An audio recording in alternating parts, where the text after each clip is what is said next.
বাংলাদেশে আমেরিকান পণ্য সেবা প্রদর্শন ও দ্বিপাক্ষিক বাণিজ্য দৃঢ় করার লক্ষ্যে রাজধানীতে শুরু হলো ২৯তম ইউএস ট্রেড শো ২০২৪।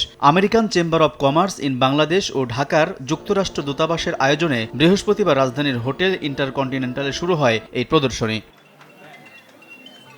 বাংলাদেশ ও যুক্তরাষ্ট্রের মধ্যে বাণিজ্য বাড়াতে এই ট্রেড শো গুরুত্বপূর্ণ ভূমিকা রাখছে বলে জানান American chamber of commerce in বাংলাদেশের সভাপতি সৈয়দ এরশাদ আহমেদ। আমাদের আমেরিকান কোম্পানিগুলো বাংলাদেশে কী ধরনের প্রোডাক্ট এবং সার্ভিস আপনার বা সেবা এবং মানে কমোডিটি এখানে সেল করছে, সেটা একটা শোকেসিং করা, মানুষকে জানানো, এইগুলো দেখে ধরেন যারা এন্টারপ্রেনার তারা উদ্বুদ্ধ হয়। প্রদর্শনী উদ্বোধন ও পরিদর্শনে এসে প্রধানমন্ত্রীর বেসরকারি শিল্প ও বিনিয়োগ উপদেষ্টা সালমান এফ রহমান বলেন, অর্থ পাচারের বিষয়ে শক্ত প্রমাণ না থাকায় কোনো ব্যবস্থা নেওয়া যাচ্ছে না। অন্যদিকে ব্যাংক ঋণের সুদের হার বৃদ্ধিতে ব্যবসায়ীদের উপর চাপ বাড়লেও মূল্যস্ফীতি নিয়ন্ত্রণে সুদের হার বাড়ানোর বিকল্প ছিল না বলেও জানান তিনি। আমাদের রেমিটেন্সের উপরেও অনেক ইম্প্যাক্ট পড়বে এটা, যার ফলে আমাদের যে রিজার্ভের উপরে চাপ আছে সে চাপটা অনেকটা কমে যাবে।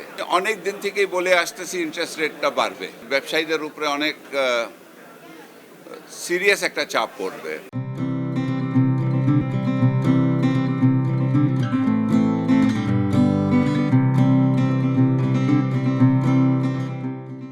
রাজস্ব আয় বাড়াতে কর আদায় আরও আধুনিকায়ন করে সবাইকে করের আওতায় আনার পরামর্শ সালমান এফ রহমানের। যারা ট্যাক্স দিচ্ছে তাদের উপরে আরও ট্যাক্স চাপানো হচ্ছে, তাদেরকে নানান রকমের কিন্তু আপনার এই সুযোগ ওই সুযোগ দিয়ে যেমনি হয় ওদের থেকে বেশি ট্যাক্স নেওয়া হচ্ছে। তো এটা তো ঠিক না। যেহেতু আমি ট্যাক্স নেটের ভিতরে ঢুকে গেছি, আমার উপরে এই চাপটা বাড়বে। আমার বক্তব্যটা হচ্ছে, এত লোকজন ট্যাক্স নেটের বাইরে আছে, এটা তো আমরা জানি যাদের টিন নাম্বার আছে, ধরেন কত লক্ষ টিন নাম্বার আছে আর আপনার ট্যাক্স পেয়ার কয়জন আছে।